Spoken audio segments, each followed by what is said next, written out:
of ESPN, and as always, our guy Declan Goff producing. And Courtney, I want to start here. Sure.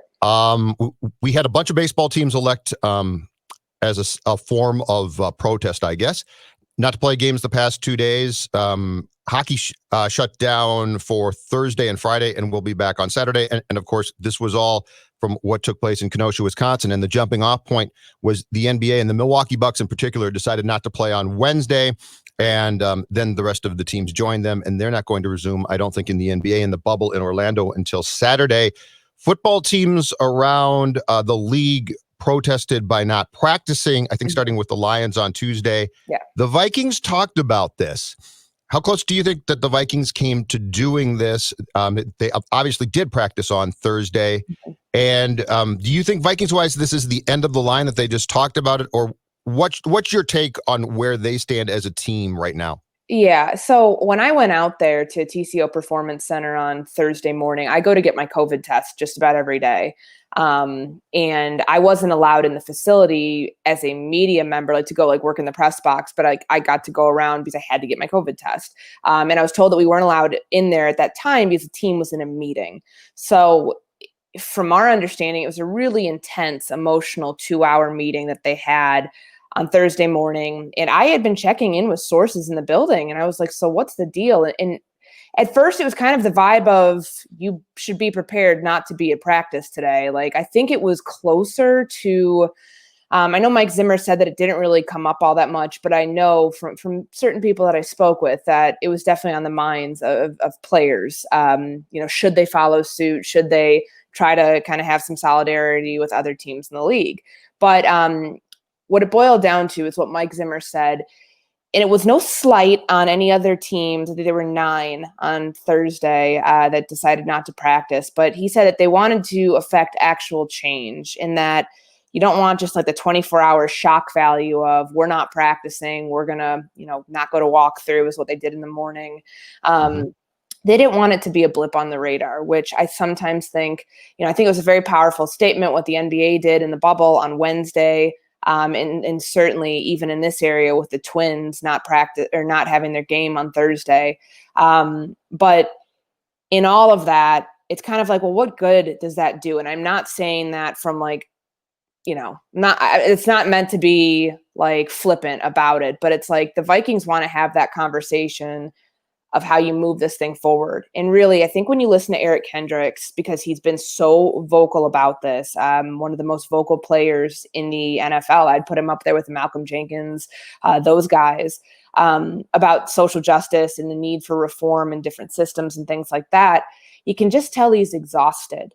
Yeah. And I understand just kind of when you listen to him, because it's I want to help, but I don't know how. And I don't know how, what's the next step type thing. Because, when we're having the conversation with Andre Patterson, Mike Zimmer, Kirk Cousins, and Eric Kendricks following practice on Thursday, it's okay, we had this similar conversation with you guys on June 8th or whatever it was, about the Social Justice Committee. What's changed since then? And honestly, there's very little tangible that's changed for them. I mean, I asked Eric Kendricks, how are you guys going to spend some of that $5 million? Because some of it's going to be allotted to the Social Justice Committee from the Wilf family. How are you going to spend that? They still don't have any sort of answers there. So I think that that's kind of the frustrating part for guys, where it's obviously they're busy with football. Obviously cut down day is September 5th. They're trying to form a roster here. They needed to practice yesterday from the football side of it. But I think that it's these conversations that are being had, I feel for a lot of guys in that locker room, it feels like we're always having the same conversation over and over and over again.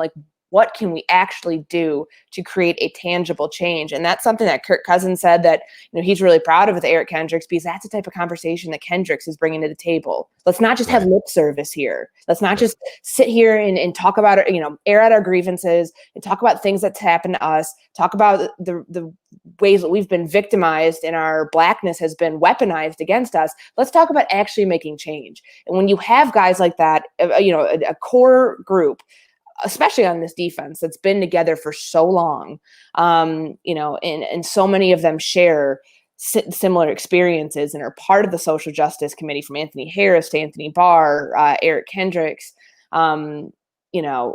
I think that can help move this thing forward. But it was definitely, for the Vikings to kind of come out and say, well, we didn't want to be, just lumped into the mix there. There are a lot of teams, I think, that could have done this in a way where it's like, all right, we're going to have the conversation in the morning and then we're going to practice. So it's like missing practice would have been the statement of, you don't believe in social justice for people like us. You don't believe in police reform. We're going to take your entertainment away. That's what the NBA is saying. Yes, exactly. If you don't back us, if you don't back us, then you don't get, right.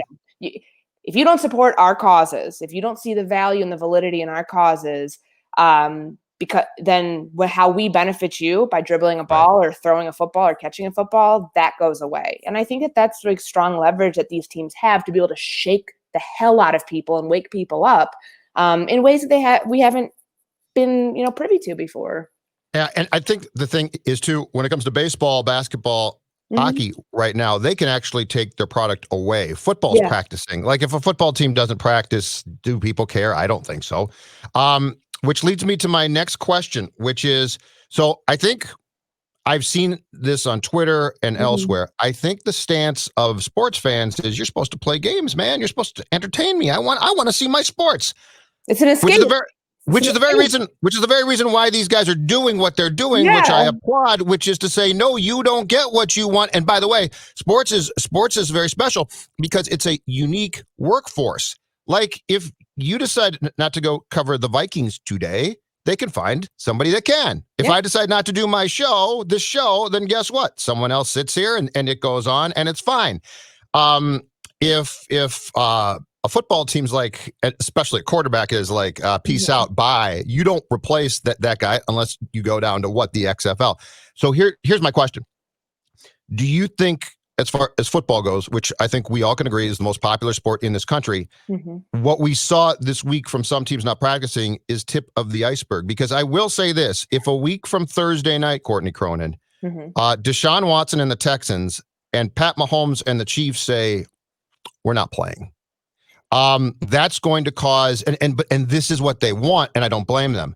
That's going to cause, first of all, a ton of attention, absolutely a ton. But secondly, it's also going to make a lot of people who are very, very rich, very uncomfortable, and have to face off that game alone the loss of millions of dollars, hundreds of thousands. So do you think that what we saw is tip of the iceberg stuff to what we could see? Because if NFL teams say we're not playing, now you've taken, I think, every other sport and you've gone from here, which is, okay, that's impactful, to, oh my God, this is a real problem.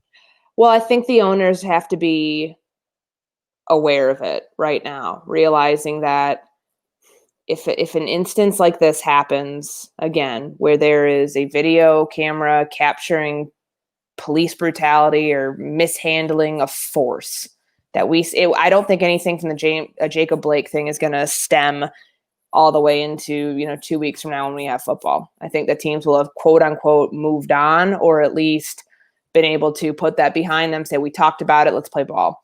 If this happens at some point again, and it probably will in the season, I think that teams will absolutely take it into their own hands to be like, no, we are not doing this. You're not listening to us.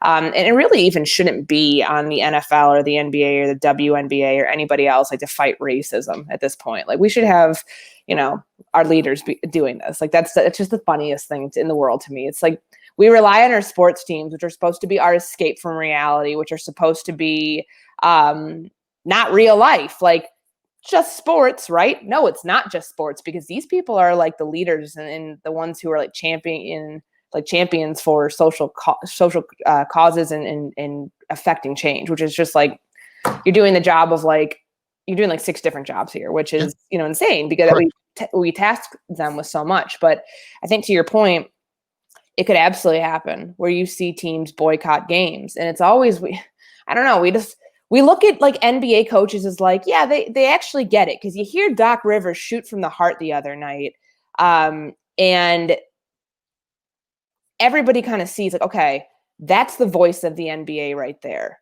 You don't always have that same sort of voice in the NFL for a lot of reasons. disparity in, different races on staffs. I think that you kind of get into this football grinder, Bill Belichick, we're not going to talk about anything but ball type mentality. Yes. And that's the frustrating part. If we had more people like Anthony Lynn, I mean, granted, if we had more people like Anthony Lynn, what does that mean? Black people, Black coaches, people who have experienced that's the key. Yeah. On a, large scale, then I think it'd be different. Where I think that the NBA is kind of considered the woke league it's completely accurate, but the NFL is not, because you have people as head coaches who have never dealt with this before. I mean, Mike Zimmer has talked about stuff yesterday. I mean, he and Andre Patterson are incredibly close. They've known each other for so long, and they held a joint press conference on Zoom yesterday after, just talking about their differences, but also talking about how they've been able to kind of see each other through those differences and support each other through those differences, which I think if you know people and if you've been through those experiences yourself, or you haven't, you're able to educate and kind of then share this one collective voice and not have it feel like, obviously ball is everything to these people. You have to be clinically insane to be a coach, because you don't sleep and this is all you do. Mm-hmm. But we're starting to see it's not all that there is in their lives, and that there are things that are on the same playing field as football and winning games to them.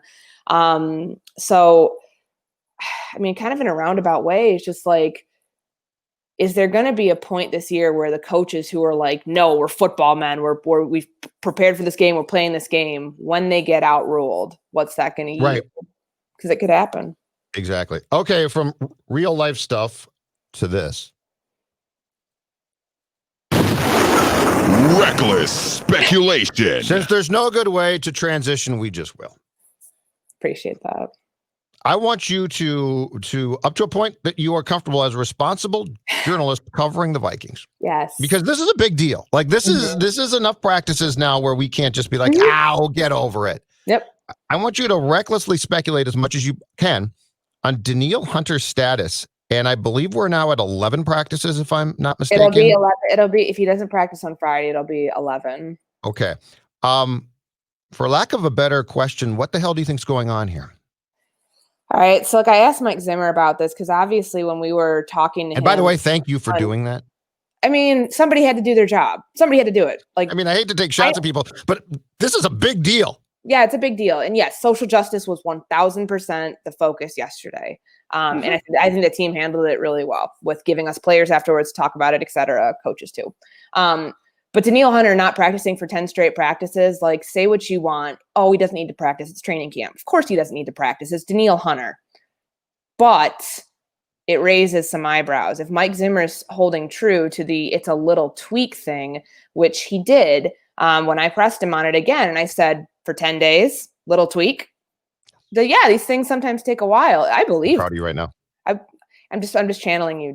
I'm proud of you for saying that. That's a great comeback. I'm just trying to be the best Zolgadian.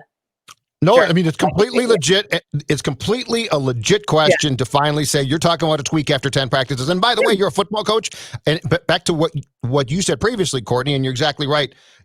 10 practices for a football coach to allow a player to miss is not a tweak. No, and it's the tweak card's gone. And that's the thing. Some teams handle injuries during training camp differently. I mean, what was it? The Jaguars, or I think it was Doug Marrone came out. I remember watching it like a week or two ago. It's being like, this happened, this player's having surgery. Kyle Shanahan does the same thing. Mike Zimmer doesn't handle injury questions. He doesn't. That's something at least he's been consistent about. It's not like he's going out there being like, oh yeah, this guy tore his ACL, and is very upfront about it unless he absolutely has to be.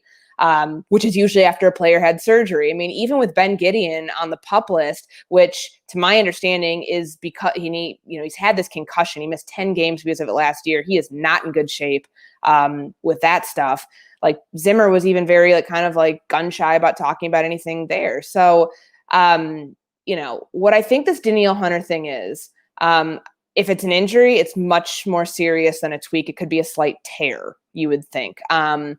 I've heard a number of different theories on what it could be. Don't need to get into any of that, because if it's one body part and then it's not another, I'm going to get crushed. But regardless, it's the preseason. And the way that coaches look at this is Green Bay doesn't need to know what Danielle Hunter's problem is on August 28th. The Houston Texans, who they play in week 4, don't need to know what his problem is on August 28th. when that first injury report comes out, which I believe they said is going to be September 8th, if I have the date right, then if he's on that, then that's a serious problem, because that will have meant he did something in that Friday practice, which was the first official practice that they had.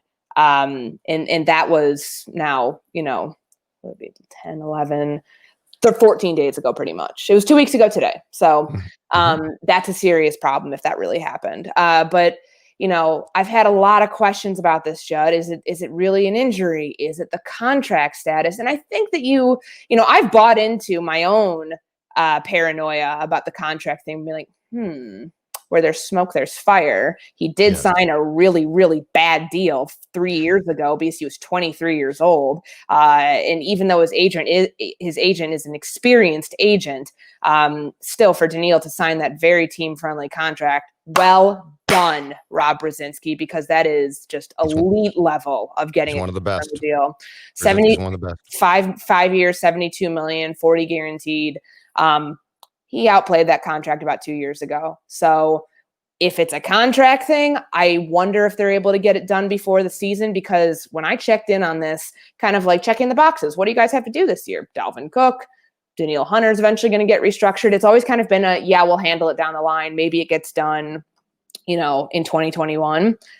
But if he is not practicing going into week 1, and if it's not on the injury report, then that's a contract thing through and through.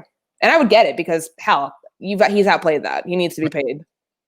Are you surprised if that's the case? And your explanation makes perfect sense. Are you surprised that hasn't leaked out yet to, a Schefter, or because ordinarily that type of stuff gets out, not here, but that stuff gets out nationally. Sure. Because an agent will then tell, a Schefter. If that's the case, are you surprised that has not gotten out yet, if indeed the camp is after a contract, which makes perfect sense? I love this theory. I think they've been able to just, if it truly is not an injury, they've at least been able to disguise it enough as an injury. But Courtney, what if it is a tweak and a contract? Like I could see him having undergone, and this is just a complete guess, okay? But if after the season he underwent some type of tune-up, let's say a meniscus, something that a cleaned out shoulder or something, and then basically said, I'm not going to practice in these practices without a new contract first. And so he does have a tweak. So Mike's not lying, but he also has a gripe, which is your term put perfectly, just an atrocious contract signed by a star player. Absolutely. I could very easily see both things happening, because you want to protect yourself. If you're Danielle Hunter, you only have 40 guaranteed of that 72. You'd want a new deal before you do anything, which, the only thing that's interesting is I go back to that first practice. He was dominating guys that Friday practice. So it makes me think something happened then. Okay. So it's because otherwise, wouldn't you think that like maybe the contract would have already gotten sorted out, or maybe they think they were going to do it during training camp, what have you. Nonetheless, I mean, this is, they're going to have to restructure it anyways. And now it's like, okay, well, it feels like they're still kind of sitting on the Dalvin thing here, that the offer is on the table for him. If he wants the extension, it's just not changing. It's just like, take it or leave it, bro. That's what it is. Yes. So they've moved on. From what I was told, they've moved on to other priorities while they're just kind of letting that one be tabled for now. But what those priorities become, I think it's, they didn't sign anybody during training camp. They didn't bring in another defensive lineman. They didn't bring in a veteran corner. They didn't bring in, they didn't have to bring in anybody else, because honestly, they were, knock on wood, if you're the Vikings, they were really healthy during camp. And that typically, I mean, just doesn't, you don't get away with stuff like that, especially think back to their offensive line 2 years ago when Pat Elflein didn't practice all of training camp, and Nick Easton got hurt because he was playing center and broke his neck. So, I mean, they have not been bit by the injury bug, and they're very fortunate. But all that said, the money that you allocate towards Danielle Hunter, I wonder what's going on behind the scenes right now, because that to me seems like that has to now rise to the top of your priority list, no matter if he's injured or not. Reckless speculation. I love this path so much. I've got one more question, because this is like a puzzle. We are the detectives. Okay. This is a puzzle. We are putting this is a homicide case too. No little petty crime stuff. Okay. What if, okay. So we've been, and I get why, super hyper focused on Dalvin Cook's contract. And like, is it going to get done? Is the fact that Pierce opted out going to help Dalvin Cook's case as far as the money goes, because now there's more of it to potentially front load a contract for 2020. Courtney, what if this is way more involved, and this is actually to what you, I think, were alluding to, which is more of a Hunter than Cook. And so really they are, instead of going out and signing a veteran guy, or instead of probably giving Cook the contract that I think we expected him to get after his conference call a few weeks back, what if this is really a case of, hey, Danielle Hunter has to be taken care of here. We're going to find a way with the available cash that we have to do that. And then to your point, Dalvin, sorry, but you're not as important. You're certainly not as good as Danielle is. We'd like to take care of you, but really our sights are set on taking care of Danielle Hunter. And then if we can take care of you, that's fine. Yeah, I'm That sure. makes sense? It makes sense, because I mean, I'm not saying their priorities have changed, but they also realize that in how cognizant they were with Dalvin Cook, they got a really good look at Alexander Madison during training camp. I mean, you can blame the agent, you can do all that other stuff for like not taking care of him, and realizing that it was, risky as hell to put him out there during training camp. But at least the coaching staff, I think, played it smart. They weren't going to get him hurt out there. And that's why his snaps were, I mean, he's an injury prone guy anyways. So it's like, you got to limit his snaps during training camp. We got a really good look at Alexander Madison. So maybe they're thinking, okay, if he's not going to sign that contract, the extension that's on the table right now, if it's not done at 11:59 p.m. on the night before the game or what have you, first off, it's got to change. That offer, I mean, you'd be stupid if you don't change that offer. The second he takes one snap, depreciates his value in 2020. So you'd like to think that offer would probably go down. I'm just trying to think of this from like a logical human being business standpoint. But Danielle's always been a priority, though. He's just so young, where it's kind of like the guy's not even like anywhere close to entering his prime. That's the scary part, I think, because he's 25. Like, he's going to have a few more seasons before he even gets to his prime, like he had in 2019. So I feel like the Vikings think they can buy some time, but they really don't have a lot more time. I think both of them are certainly still a priority. Just like that order changing, I think they've just moved on to other things. I think Dalvin's still like within where they want him to be, as far as we want you on this team, take the offer or don't take the offer, or we'll franchise you if we love you so much. And we've got another guy that can replace you. That's the thing is, Danielle is a priority player. Like if Danielle goes out, sits out, who plays there? Yeah, I mean, they've got a body does. Depth. Yeah, Fadi does probably. Fadi probably stays over at right defensive end, but you have Eddie Yarbrough, you have Jalen Holmes obviously has been taking all of the one reps. Right. But that's my point. Yeah, it's not. If Cook has a replacement. Yeah. Danielle doesn't. You're right. They're screwed. If COVID hits, if this all blows over, but if for some reason COVID hits the defensive line and Danielle Hunter gets it, or like, it's on the list or whatever, then they're in a bad spot. Is the offensive line set? Yeah. In your opinion? I think that, the competition between Dakota Dozier and Avion Collins seems to kind of be like flushing itself out naturally. I mean, on Thursday, Dozier took most of the one reps. I mean, they mixed Collins in. He got some one reps, but like I don't count every single rep, but I'm watching and I'm like, okay, it's period 1, period 2. Here's who's starting it out. Like, it looked, at least to me, like Dozier was getting more of the workload. And I think that you can kind of infer that too, just because he started more games. When Josh Klein was hurt last year, he filled in pretty admirably over at the right guard spot, and he's looked good at left guard. Both of them will obviously make the roster, and it's good to have that sort of depth. But what does that say then about Ezra Cleveland? Is my next question, because I was in that practice. I was the pool reporter on Sunday when they had like all the false positives and COVID practice, and they moved everybody inside. You charted the music. It was great. It was a great pool report. I was just trying songs I've never heard of in my life. and you probably never will. That's okay.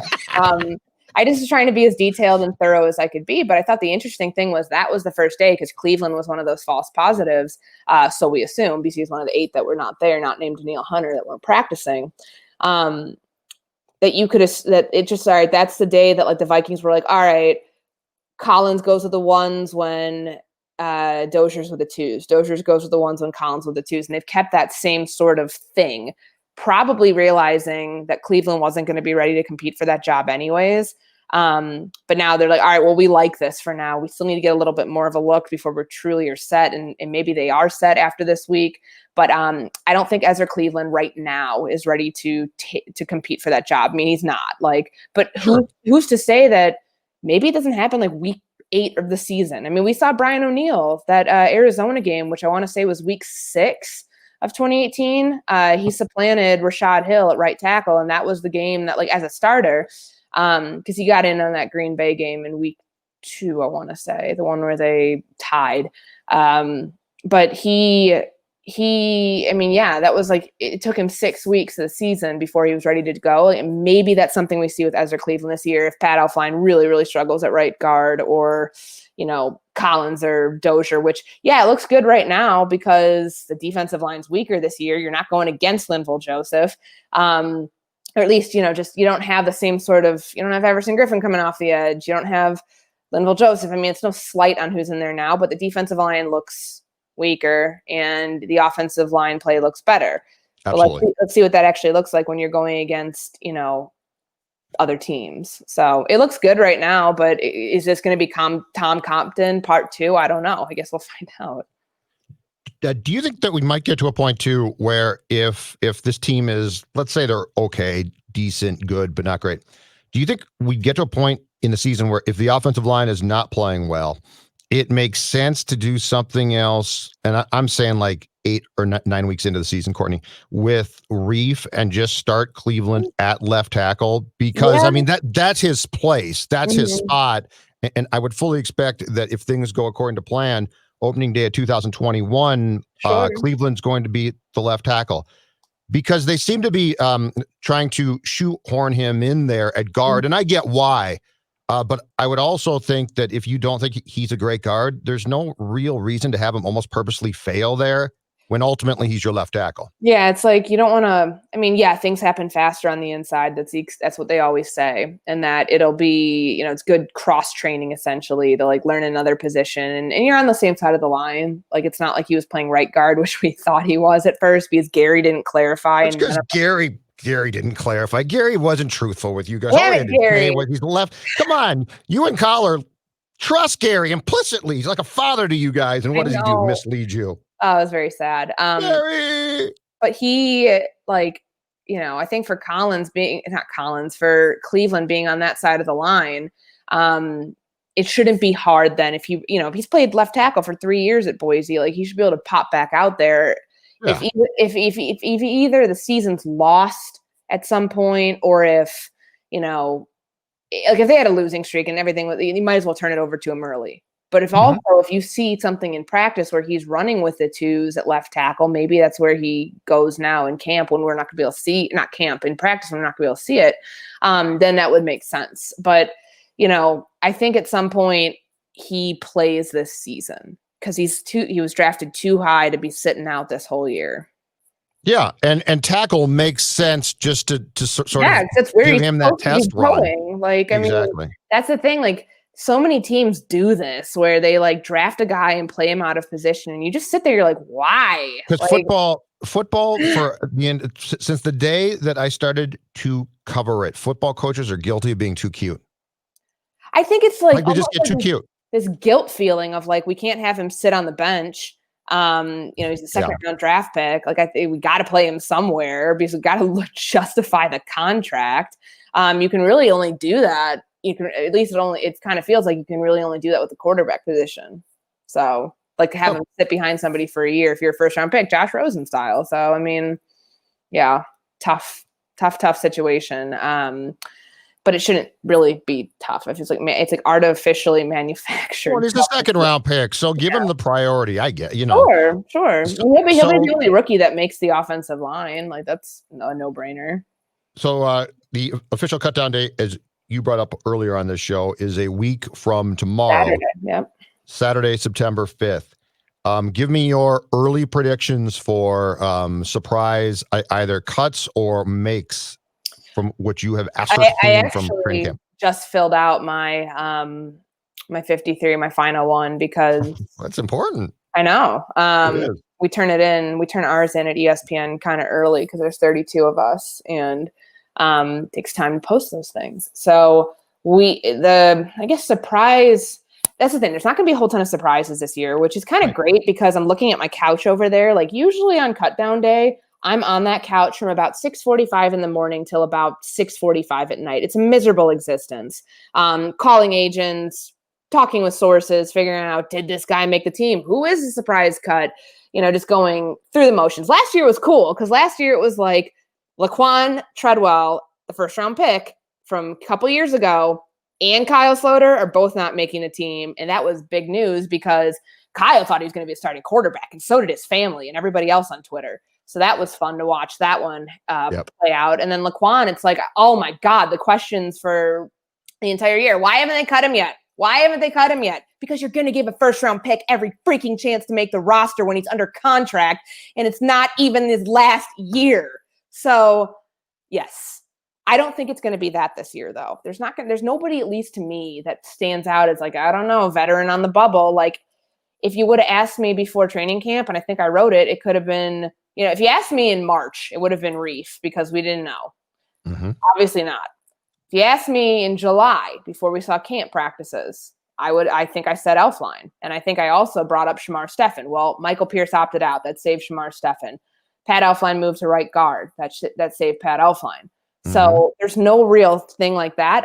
But the one that I thought was kind of interesting is the wide receiver depth. Like Tajay Sharp looked good in camp, but like Alexander Hollins had a hot streak there, has had a hot streak recently. So for me, he's the number 5 receiver. My receivers are obvious, the obvious 3, then Chad Beebe, because he's going to be the punt returner on this team. And then Alexander Hollins. So he edged in my projection. He edged Tajay Sharp, KJ Osborne. Ooh, that's a good one, Courtney. Yeah, so he edged Tajay Sharp out of there, which he'll be fine. He'll get picked up by somebody. He's a veteran receiver. Sure. And they always do this. They bring these guys in, and we're like, all right, this guy's either the number 2 or number 3, i.e. Kendall Wright from a few years ago. And the guy doesn't even make the team. So that's one. I'm trying to think who else. Picturing this in my head.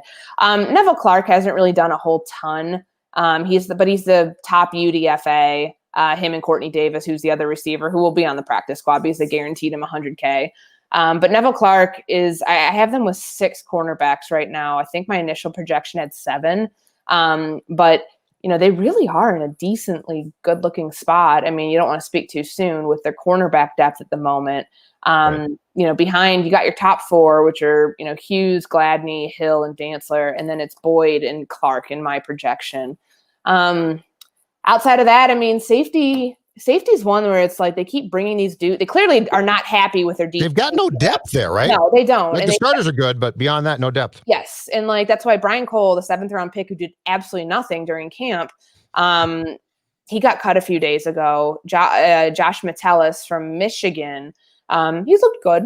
I don't go into it too. I mean, I don't think great, but like, and then Nate Metters for me is like, okay, well, he knows the defense, so he gets to stay around, but like they've been working out safeties a lot. And so I think that Sunday, if you're looking for what this team's going to do and make a move, they're going to claim somebody off waivers for sure. They're going to be looking to be really active, trying to get some deep safety depth in here because they're just not that happy with like the guys that they've had. Otherwise they wouldn't be working out guys like every week. They're treating safety and the backups there, I should say. Mm-hmm. They're treating that like I thought they'd treat corner. Me too. Like I thought they'd be like, oh my God, we got to get a veteran corner. Let's work out Joe Schmo and then Billy Doe and blah, blah, blah. And they've done that, but it's been at safety, Courtney. Yeah. No, you're right. That's definitely the way that I looked at it. Like cornerback was supposed to be a huge concern of, I don't know how we're going to do this without a veteran. Like we want somebody veteran to play nickel, but you're taking Jeff Gladney and putting him there right away. Same thing with Mike Hughes. I mean, I think you're fine.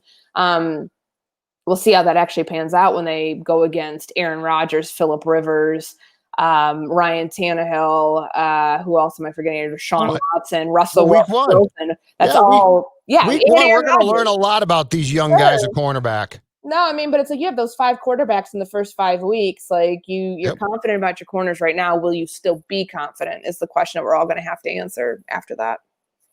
Football.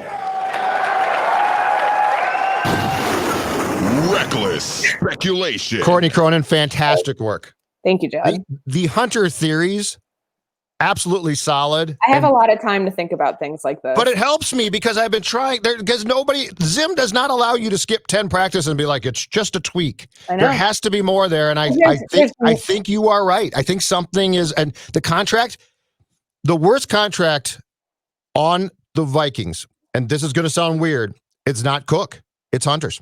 No, of course. And I think that anybody who logically knows Danielle's value is like, whoa, anybody around the league, because he's not this flashy persona. So it's not like you really know who he is unless you're, unless you're truly, entrenched in football. Like the average person is not going to know the name Danielle Hunter the way that they're going to know Von Miller or somebody, another superstar pass rusher. But like, there have been a lot of people around the league being like, man, how long is it going to take the Vikings to get this deal done or redone? Because it looks really, really bad. It's like one of the worst deals out there right now of just somebody who's shortchanged, been shortchanged by the contract that they took. Nobody forced him to take it.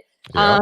But he was 23 years old. I'd want my money too. And so, that's definitely one. But I also, just to point out, I mean, there's no visible sign of anything with Danielle when you're looking at him at practice. No brace, no nothing. So it's that's why it's so hard. I checked it out last week. It's hard. Binoculars in play. Me too. Whole body scan. Whole Zolgad body scan. Top to bottom. Didn't see a thing. Thanks, Courtney. Thanks, guys. Talk to you next week. Purple Daily. Of course, we do this daily with Mackey, myself, and Courtney Cronin on Fridays. We will talk to you soon.